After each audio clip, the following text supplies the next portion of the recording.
오늘의 본문을 요약하면 한마디로 우리 서로 사랑하자 입니다. 본문은 이렇게 시작합니다.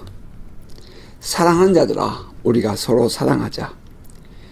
사랑은 하나님께 속한 것이니 사랑하는 자마다 하나님으로부터 나서 하나님을 알고, 사랑하지 아니하는 자는 하나님을 알지 못하나니 이는 하나님은 사랑이시니라.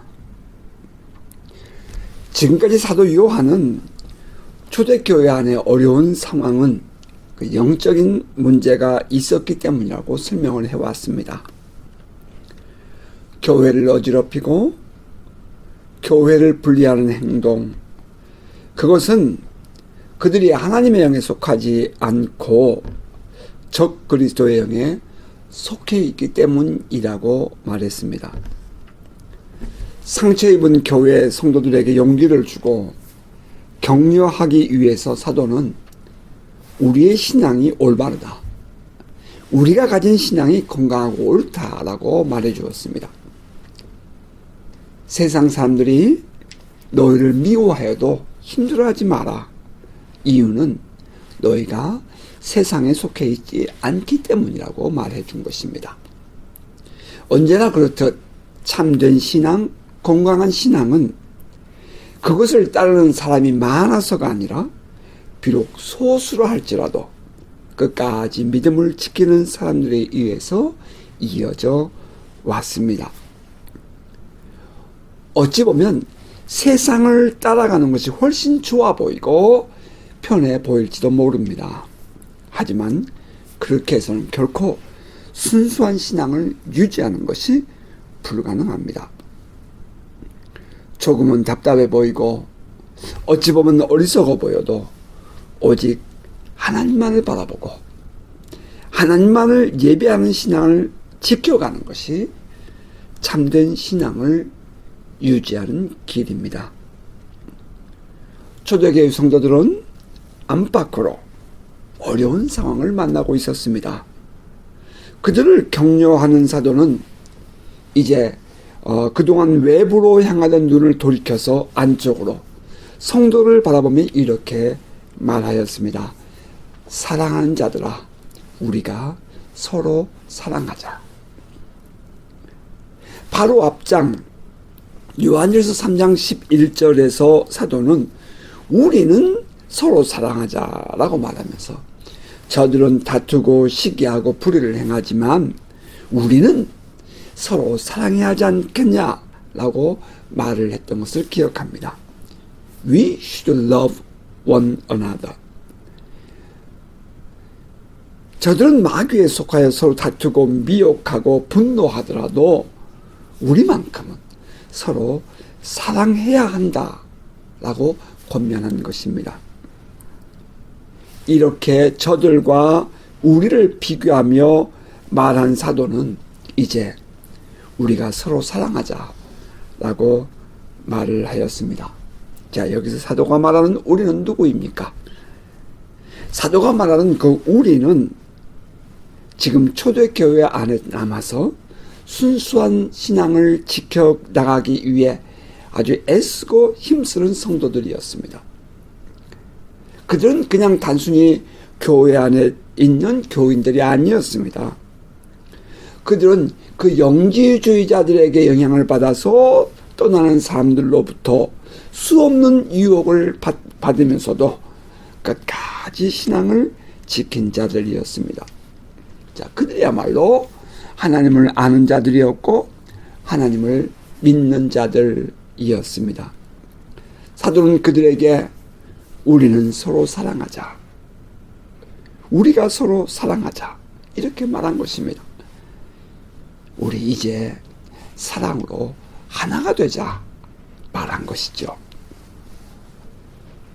사도는 이것을 강조하기 위해서 여러 가지 말로 이제 계속해서 성도들을 권면합니다.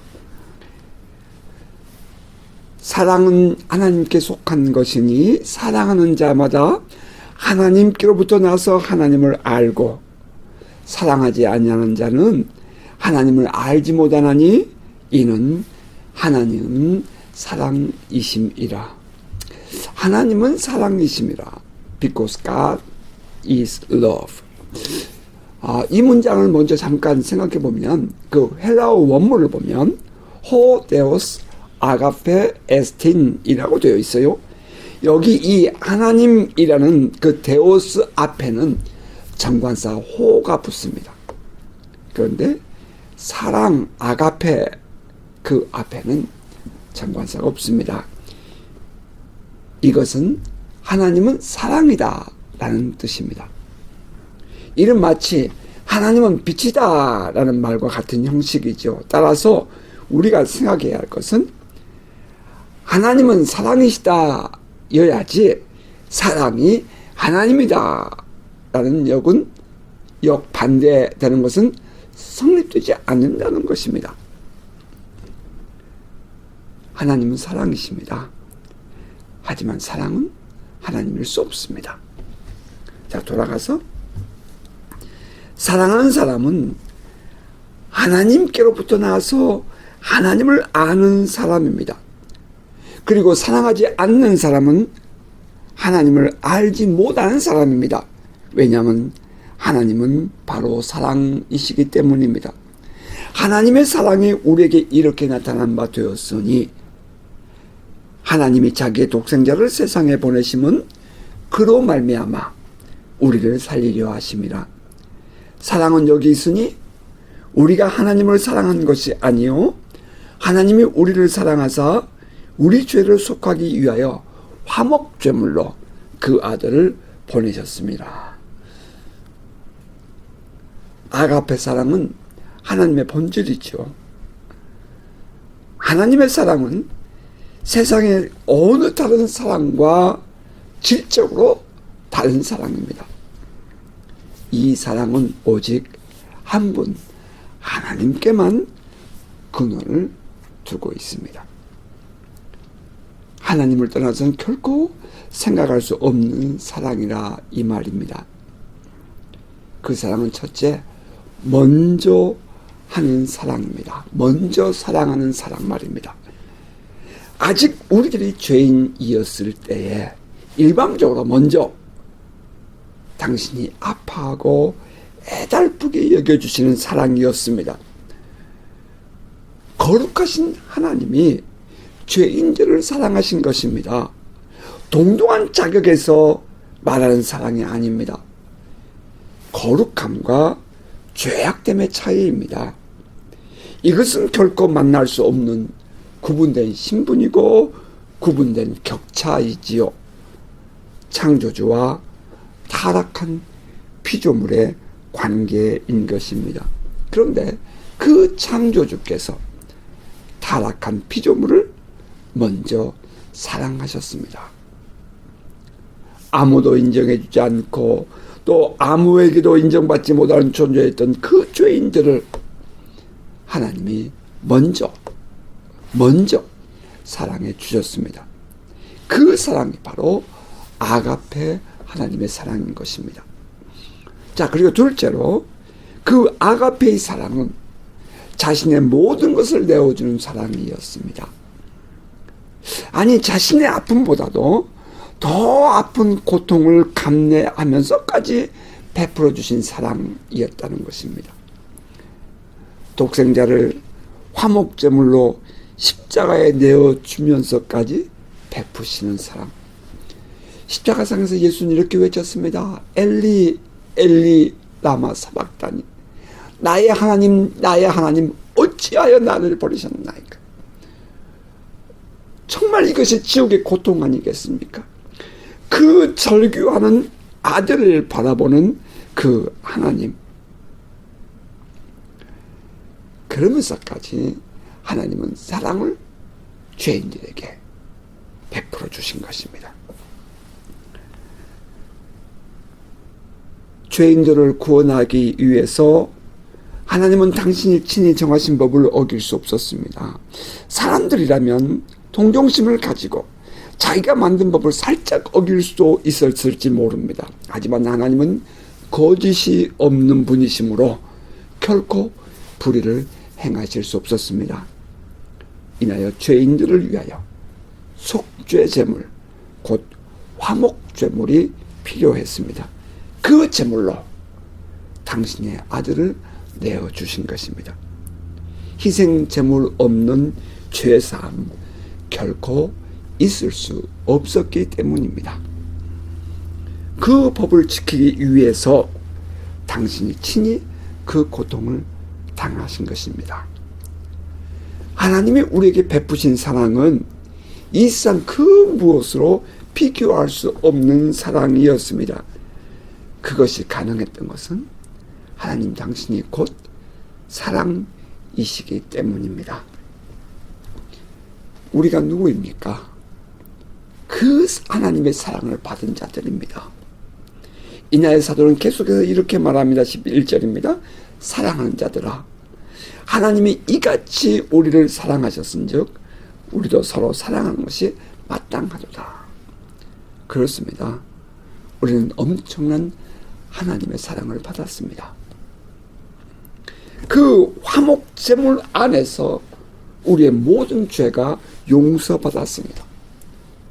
그리고 우리는 하나님의 자녀가 되고 하나님의 백성이 되었습니다. 하나님과 단절되었던 죄인인 우리들이 이제 하나님과 관계가 있는 신분으로 바뀌었다 이 말입니다.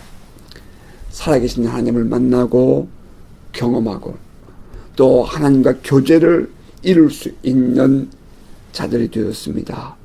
참으로 엄청난 은혜를 입은 것입니다.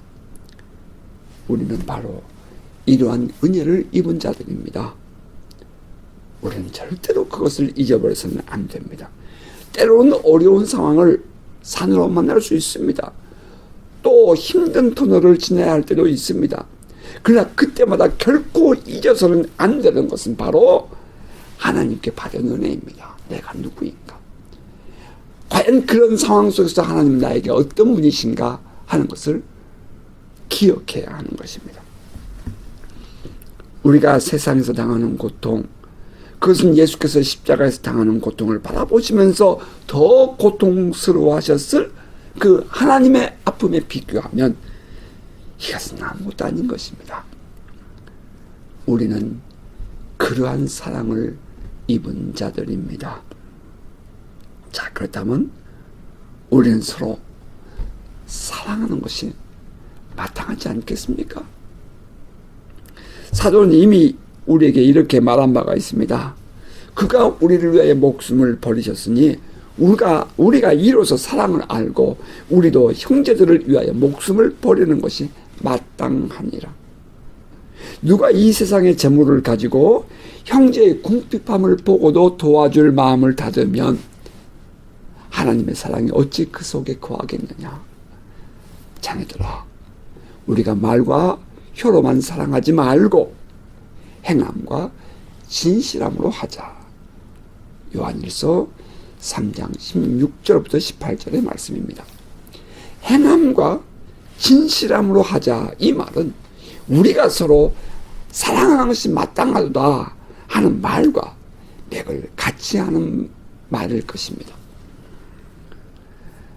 이제 본문으로 가서 12절입니다. 어느 때나 하나님을 본 사람이 없으되 만일 우리가 서로 사랑하면 하나님이 우리 안에 거하시고 그의 사랑이 우리 안에 온전히 이루어지느니라. 이 말을 다시 쉽게 표현하면 이렇죠. 아무도 하나님을 본 사람이 없다. 그러나 우리가 서로 사랑하면 하나님이 우리 가운데 계시고 하나님의 사랑이 우리 가운데서 완성되는 것이다. 이 말입니다. 자, 이거 다시 표현해보면 이렇죠. 우리가 서로 사랑하면 우리 가운데 하나님이 계신 것을 우리가 알 수 있고 또 하나님의 사랑이 우리 가운데서 온전히 이루어지는 것을 우리가 알 수 있다. 이 말입니다. 하나님이 우리와 함께 계신 것을 우리가 어떻게 알 수 있다고요? 그것은 우리가 서로 사랑함으로 하나님이 우리 가운데 계신다는 것을 알 수 있다는 것입니다. 사랑은 받을 때보다 줄 때 더욱더 내 안에서 분명히 느껴집니다. 내가 누군가의 사랑을 받을 때보다 내가 그 누군가를 사랑해 줄 때 내 마음이 훨씬 풍요롭고 넉넉해지고 은혜가 됩니다. 하나님의 사랑을 그때야 비로소 내가 깨닫게 되는 것입니다. 그러므로 서로 사랑해야 합니다. 그리고 서로 사랑함으로 하나님의 사랑은 우리 가운데서 온전히 이루어지게 될 것입니다. 자, 사도는 계속해서 이렇게 말하죠. 13절입니다. 그의 성령을 우리에게 주심으로 우리가 그 안에 거하고 그가 우리 안에 거하시는 줄을 아느니라. 자, 이 구절을 표준 세번역으로 여러분에게 다시 읽어드리겠습니다. 하나님께서 우리에게 당신의 영을 나누어 주셨습니다. 이것으로 우리는 우리가 하나님 안에 있고 또 하나님께서 우리에게 계신다는 것을 압니다. 라고 했습니다. 성령이 우리 안에 계심으로 하나님의 은혜 안에 내가 하나님의 안에 있다는 사실을 알게 된다는 거지요. 우리가 사랑을 행함으로 하나님이 우리 안에 내가 하나님 안에 있는 것을 아는 것처럼 말입니다. 자, 그리고 이어서 14절 15절입니다. 아버지가 아들을 세상의 구주로 보내신 것을 우리가 보았고 또 증언하노니 누군지 예수를 하나님의 아들이라 시인하면 하나님이 그의 안에 거하시고 그도 하나님 안에 거하느니라. 사도 요한이야말로 예수 그리스도를 실제로 보았고 경험한 사람 아닙니까? 그런 담대하게 말합니다. 예수는 하나님의 아들이다. 이 믿음을 가진 사람은 하나님이 그 안에 거하고 그도 하나님 안에 거한다. 이것은 결코 양보될 수 없는 진리입니다. 사도는 스스로 자기는 예수 그리스도와 함께 있었으며 예수 그리스도의 모든 삶과 사역에 동참했던 사람이라고 말합니다. 그러므로 내가 증인이야 이런 말을 한 것입니다. 이보다 더 확실한 증거가 어디 있겠습니까? 그분이 말하는 거예요. 우리 서로 사랑하자고 말입니다. 하나님이 우리를 사랑하시는 사랑을 우리가 알고 믿었노니 하나님은 사랑이시라. 사랑 안에 거하는 자는 하나님 안에 거하고 하나님도 그의 안에 거하시느니라. 자, 이어지는 17절 18절입니다. 이로써 사랑이 우리에게 온전히 이루어진 것은 우리로 심판날에 담대함을 갖게 하려 함이니 주께서 그러하심과 같이 우리도 이 세상에서 그러하니라. 사랑 안에 두려움이 없고 온전한 사랑이 두려움을 내쫓나니 두려움에는 형벌이 있습니다. 두려워하는 자는 사랑 안에서 온전히 이루지 못하였느니라.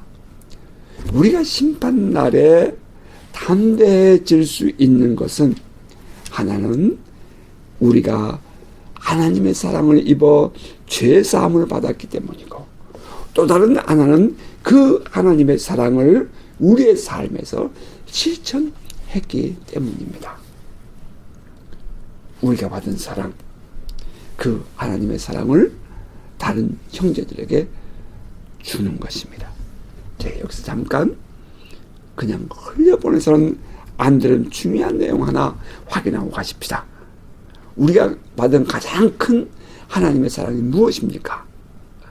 그것은 우리가 하나님의 은혜로 예수를 믿어 구원을 받은 것입니다. 예수 안 믿으면 지옥 갑니다.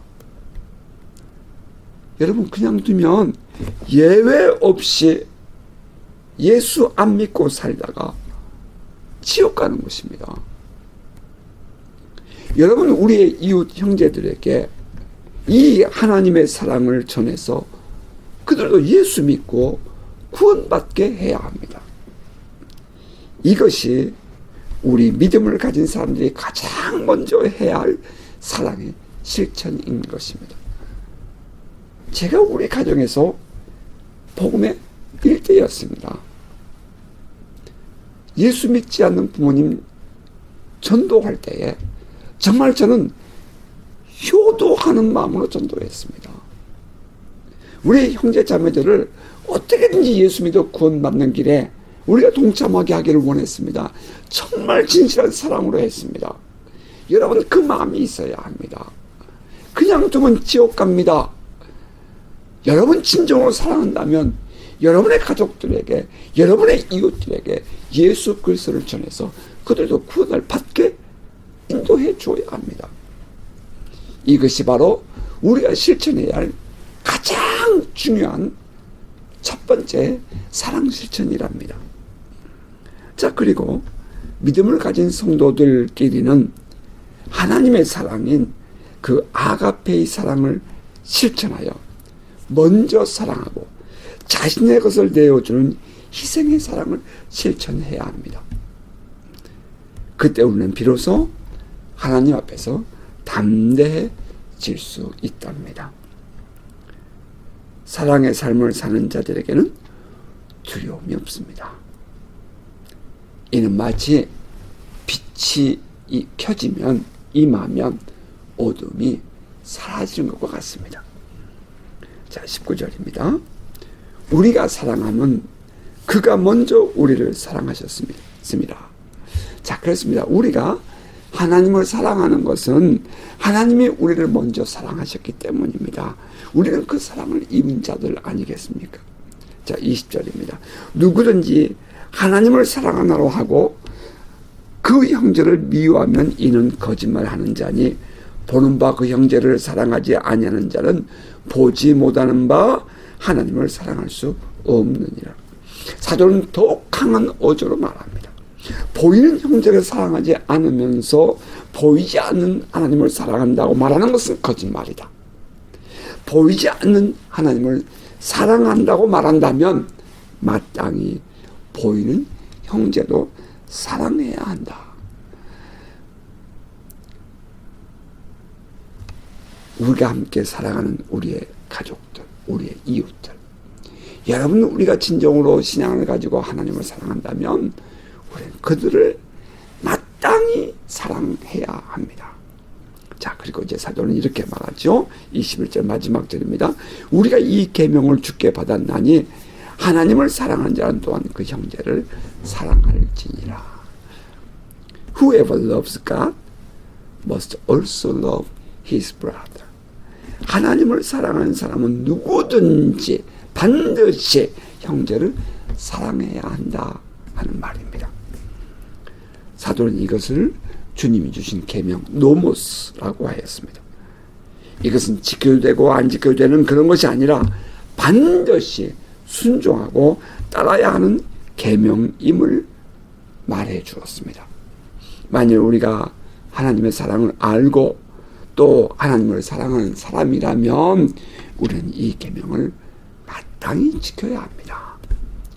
형제를 사랑하십시다. 지난날 우리 자신이 하나님의 어떠한 사랑을 입었는지를 기억하십시오. 하나님의 용서와 용납, 이해와 관용, 기다려주심과 참아주심, 그리고 당신의 고통까지도 감내하며 내어주신 그 사랑을 우리는 입었습니다. 그렇다면 우리도 그 사랑을 우리의 삶에서 흘려보내야 되지 않겠습니까? 우리들의 생활 속에서 솔직히 그런 삶을 산다는 것은 결코 쉽지 않은 삶일 것입니다. 하지만 우리는 이것을 실천하며 살아내야 합니다. 이유는 이것이 주님의 계명이기 때문입니다. 형제의 사랑을 실천할 때에 그것을 쉽게 할 수 있는 방법 여러분에게 가르쳐 드리겠습니다. 그것은 하나님의 사랑을 날마다 인정하며 받아들이는 것입니다. 날마다 여러분의 삶 속에서 하나님이 내게 베푸신 은혜, 하나님의 그 사랑을 여러분이 생각하고 묵상하면서 여러분 안에 주님께 사랑을 고백하고 감사하는 마음을 갖는 것입니다. 이것은 한두 번으로 하는 것이 아니라 매일 매 순간 우리가 호흡을 하는 것처럼 하나님의 사랑을 인정하고 고백하는 것을 말합니다. 내 안에 하나님의 사랑이 마르지 않도록 날마다 주의 은혜를 돌아보고 묵상하며 감사하는 생활을 해보십시오. 은혜를 깨닫고 감사하는 마음이 생길 때 우리는 기쁜 마음으로 남을 위하여 헌신할 수 있습니다. 헌신 없는 사랑은 있을 수 없지요. 자기는 손해보지 않으려고 손을 움켜쥐고는 사랑을 실천할 수 없답니다. 내어놓아야 합니다. 먼저 손을 펴서 내밀어야 합니다. 이것이 가능한 것은 하나님의 은혜가 내 안에 풍성할 때입니다. 감사하는 마음, 주님과 늘 교제가 이루어지는 마음이 되기를 축복합니다. 우리가 주님을 만나고 싶어하는 마음과 주님이 우리를 만나고 싶어하는 마음, 어느 것이 더 크다고 여러분 생각하십니까? 우리가 주님의 얼굴을 구하는 마음과 주님이 우리를 향하여 우리를 보고 싶어하는 그 마음, 어느 마음이 더 크다고 여러분 생각하십니까? 말할 것도 없이 주님이 우리를 향하는 마음이 훨씬 크답니다. 이스라엘 백성들 보세요. 하나님께서 그들을 출애굽하게 하셨습니다. 근데 얼마 못 가서 물이 없다고 하나님께 원망합니다. 얼마 못 가서 그들이 먹을 것이 없다고 하나님을 원망합니다. 그것이 인간입니다. 우리가 하나님께 기도했을 때에 금방 뭐가 해결되지 않으면 또 분노하고 또 하나님을 향하여 원망합니다. 여러분, 이것이 인간입니다. 근데 하나님은 어떻습니까? 그럴 때마다 기다려주고 참아주고 용서해주고 용납해주고, 그것이 하나님의 사랑 아닙니까? 우리가 하나님을 향하여 목마르게 기다린다고요? 아니요. 하나님이 우리를 기다리는 그 마음이 우리보다 훨씬 크답니다. 주님은 우리가 구하는 것보다 훨씬 더 큰 응답을 주고자 하십니다. 이유는 하나님의 사랑이 크기 때문입니다. 여러분, 그 사랑을 경험해 보십시오. 그러면 우리는 주님께 사랑합니다 하는 고백이 절로 나올 것입니다. 그리고 우리의 이웃에 대해서도 훨씬 넉넉하고 풍요로운 마음을 가질 수 있게 될 것입니다. 그래야 하나님을 사랑하는 마음으로 이웃을 사랑할 수 있습니다. 자, 말씀을 맺겠습니다. 우리 서로 사랑하십시다. 누가 뭐라 해도 우리는 서로 사랑하십시다. 우리가 하나님께 어떠한 은혜를 입었는지 기억하십시다. 그리고 그 사랑을 우리도 흘려보내십시다. 주변에 있는 믿지 않는 사람에게 주님의 사랑을 전하십시오. 그리고 그들도 하나님의 사랑을 입어서 구원받게 하십시오. 그리고 그들을 주님의 사랑으로 사랑하십시오. 살아계신 하나님을 사랑하고 또 자기 자신을 사랑한 것처럼 여러분, 우리의 형제를 사랑하십시오. 그들에게 자비를 베풀어 주시고 긍휼의 마음을 가지십시오. 여러분의 사랑의 마음을 주시기 바랍니다. 때로는 용서하고 용납하는 것입니다. 용서와 용납의 차이를 아시죠? 누군가가 다투다 하십니다. 그래서 하나님께 와서 기도합니다. 하나님, 제가 저를 용서합니다. 그래서 딱 문 밖에 나가다가 그 사람을 만났습니다. 그럼 내 마음이 어떻습니까? 불쑥하고 다시 또 화가 나는 경우가 있죠. 이것은 용납이 안 되는 것입니다. 용서한다고 고백은 하지만 용납이 안 되는 거예요. 그때 그 모습 그대로를 받아주는 것, 그것이 용납이랍니다. 하나님이 우리에게 그렇게 사랑을 베푸셨습니다. 우리를 용서해 주시고 우리 이 모습 이대로 우리를 받아주신 것입니다. 마치 돌아온 탕자를 아버지가 받아준 것처럼 말입니다. 여러분, 그렇게 우리가 우리의 가족들과 우리의 이웃을 받아줄 수 있어야 합니다. 용납하고 용서하십시다. 그리고 참고 기다리십시다. 이해하고 관용해 주십시다. 관용, forgiveness. 우리가 휘청휘청 하는 거, 그게 일종의 관용이죠. 우리 그렇게 여유를 가지고 우리의 형제들을 이해해주고 품어주고 안아줄 수 있기를 바랍니다. 하나님이 우리에게 보여주신 것처럼 말입니다. 우리도 그렇게 사십니다. 그러면 하나님이 반드시 우리를 다시 웃게 하실 것이며 회복시켜 주실 것입니다. 저는 그것을 믿습니다. 바라기는 이번 한 주간도 가까운 가족 안에서부터 사랑을 실천함으로 이 말씀이 실현되는 복된 성도 되시기를 주의 이름으로 축복합니다. 아멘.